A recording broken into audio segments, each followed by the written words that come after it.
बिस्मिल्लाहिर्रहमानिर्रहीम। अस्सलामुअलैकुम students, I am Mohammad Shahid और इस लेक्चर में हम जो डिस्कशन करने जा रहे हैं वो इंटर पार्ट 2 की मैथमेटिक्स है, जिसमें चैप्टर नंबर 1 को हम डिस्कस करने वाले हैं, फंक्शन एंड लिमिट। अब डियर स्टूडेंट्स, जो फंक्शन और लिमिट्स हैं ये बहुत ही इम्पोर्टेंट कंसेप्ट हैं। इट मीन कि जब तक हमें फंक्शन एंड लिमिट्स के बारे में पता नहीं होगा तो हम कभी भी डिफरेंटिएशन नहीं कर सकते, जो कि हमारे पास चैप्टर नंबर 2 है। जब तक हम डिफरेंटिएशन नहीं कर सकते तब तक हम इंटीग्रेशन को भी डिस्कस नहीं कर सकते, जो कि हमारे पास चैप्टर नंबर 3 है। तो ज़रूरी है कि ये जो 3 चैप्टर हैं इसमें आपका जो पेपर इंक्लूड होता है वो 45 नंबर का जो पेपर होता है वो पहले 3 चैप्टर में से आता है। तो इसके लिए आपको बेसिक कंसेप्ट क्लियर होने चाहिए।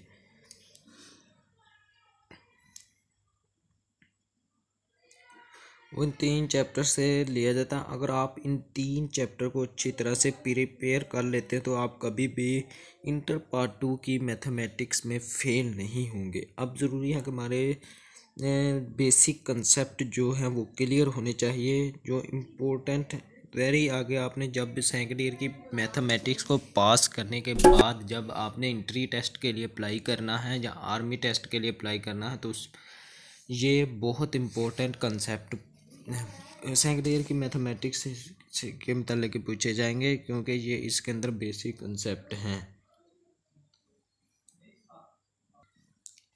तो यहाँ में हम इंशाल्लाह तबारक ताला इन बेसिक कंसेप्ट को लेके ही चलेंगे। तो जिसमें आज हमारी जो डिस्कस होगी वो फंक्शन के बारे में होगी। तो हम सबसे पहले फंक्शन के बारे में डिस्कस करेंगे। So first of all dear students, सबसे पहले देखें first of all dear students, जो फंक्शन है उसको किसने इंट्रोड्यूस करवाया? जो वो एक जर्मन मैथमेटिशियन है, उसका पूरा नाम। ये इम्पोर्टेंट एमसीक्यूज़ हैं, पेपर में कभी कभार आ जाता है, तो आप इसको नोट डाउन कर दिए हो।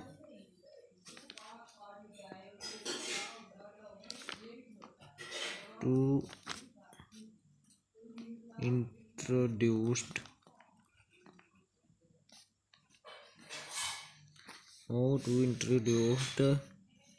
फंक्शन को किसने मुतारफ़ करवाया?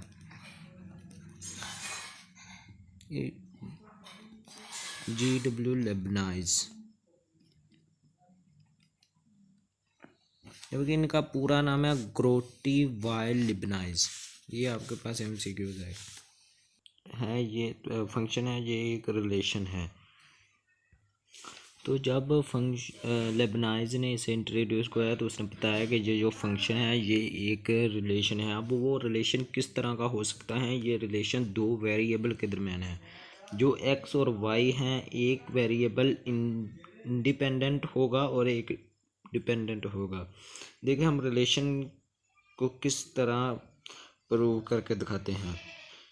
जैसे हम दोस्तों का रिलेशन होता है, फादर और सन का रिलेशन होता है, ये फंक्शन को क्रिएट करते हैं। इसमें एक डिपेंडेंट है और एक इंडिपेंडेंट है।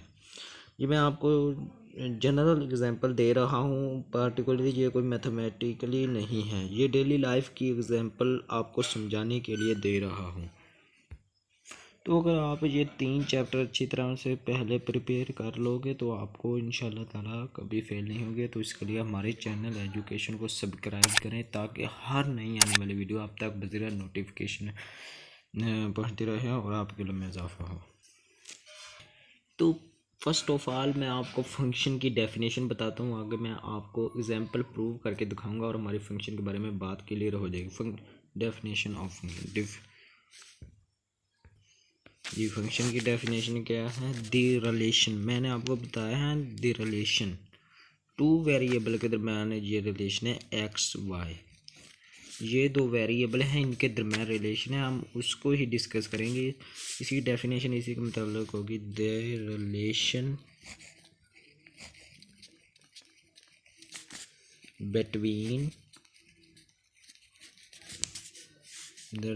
बिटवीन टू वेरिएबल, दो वेरिएबल मैंने आपको कौन सा बताया? X y. तो आप लिखेंगे एक्स वाई, इनमें से एक डिपेंडेंट है और एक इंडिपेंडेंट है, तो आप क्या लिखेंगे, in which for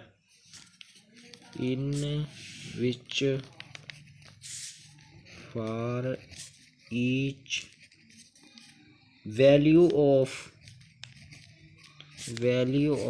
independent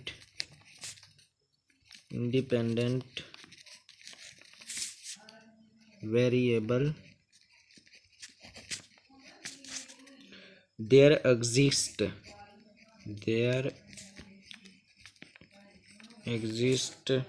a unique value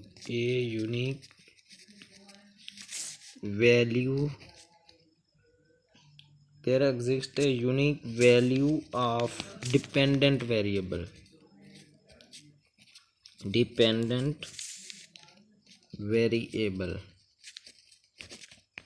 यानी कि जब भी आपको फंक्शन की डेफिनेशन पेपर में पूछी जाए तो आपको फ़ौरन ख्याल आ जाना चाहिए फंक्शन को देखकर कि ये एक रिलेशन है। आपने लिख दें बताना है कि ये एक रिलेशन है। डेफिनेशन मैंने आपको बताया ना, एक्स और वाई दो वेरिएबल हैं, इनके दरमियान रिलेशन है। The relation between two variable x y in which for each value of, इसकी जो वैल्यू है ऑफ इंडिपेंडेंट वेरिएबल, इंडिपेंडेंट की वेरिएबल की जो वैल्यू है, देयर एग्जिस्ट है यूनिक वैल्यू, ये एक यूनिक वैल्यू देती है ऑफ डिपेंडेंट वेरिएबल। तो इसमें मुश्किल क्या है, the relation between two variable x y in which for each value of independent variable there exist a unique value of dependent, यानी कि जो इंडिपेंडेंट वेरिएबल की वैल्यू है वो डिपेंडेंट वेरिएबल को एग्जिस्ट करती हैं। तो नेक्स्ट मूव करते हैं एग्जाम्पल की तरफ। तो ये हमारे पास एग्जाम्पल है कि y is equal to x plus 3। आप जो भी ले सकते हैं, और y is equal to x plus 1 और y is equal to x plus 2, आप जो भी ले सकते हैं वैल्यू।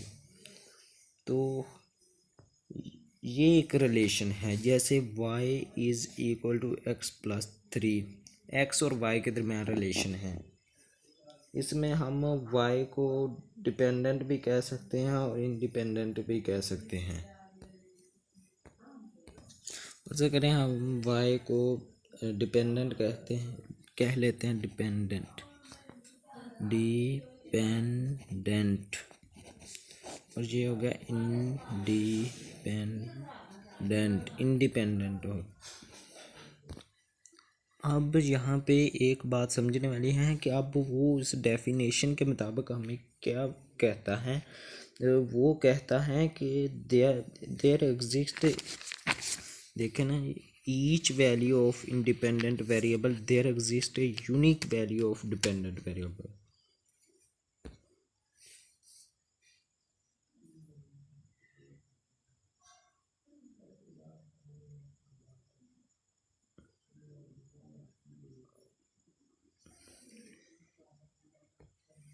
यानी कि इसकी एक वैल्यू के लिए, इंडिपेंडेंट की एक वैल्यू, ईच वैल्यू के लिए डिपेंडेंट वेरिएबल होना चाहिए। देखिए, ये जो इसमें यूनिक का लफ्ज़ इस्तेमाल हुआ ना, यूनिक, ये बहुत इम्पोर्टेंट, ये इम्पोर्टेंट इसलिए है कि इस डिपेंडेंट वेरिएबल के लिए, ये देखें ना, डिपेंडेंट वेरिएबल के लिए सिर्फ एक ही वैल्यू, ईच वैल्यू ऑफ, ये एक ही वैल्यू एग्जिस्ट करनी चाहिए। अगर हमारे पास एक से ज़्यादा वैल्यू हो जाए तो ये एग्जिस्ट कर जाए तो वो हमारे पास फंक्शन नहीं होगा।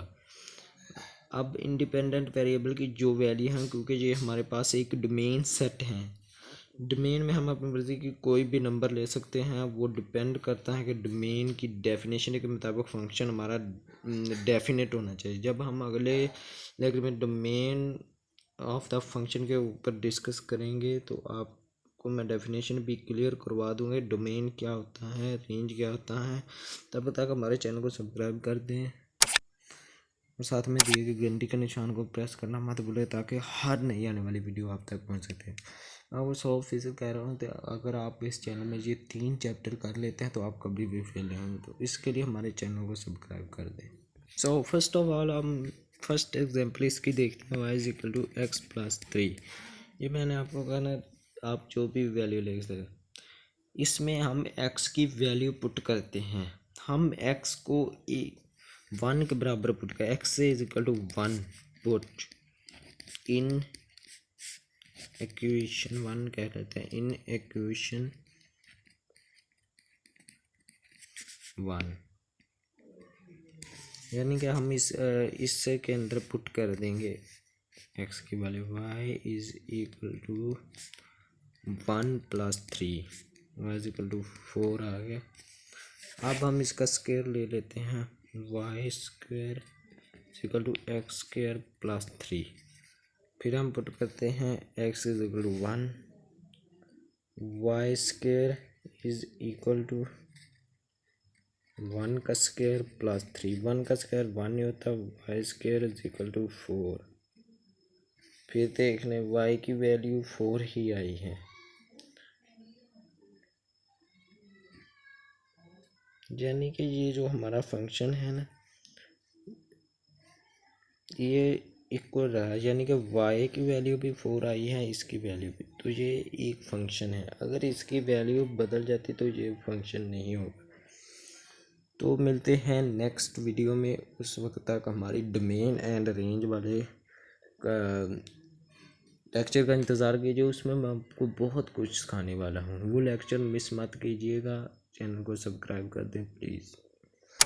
मिलते हैं नेक्स्ट वीडियो।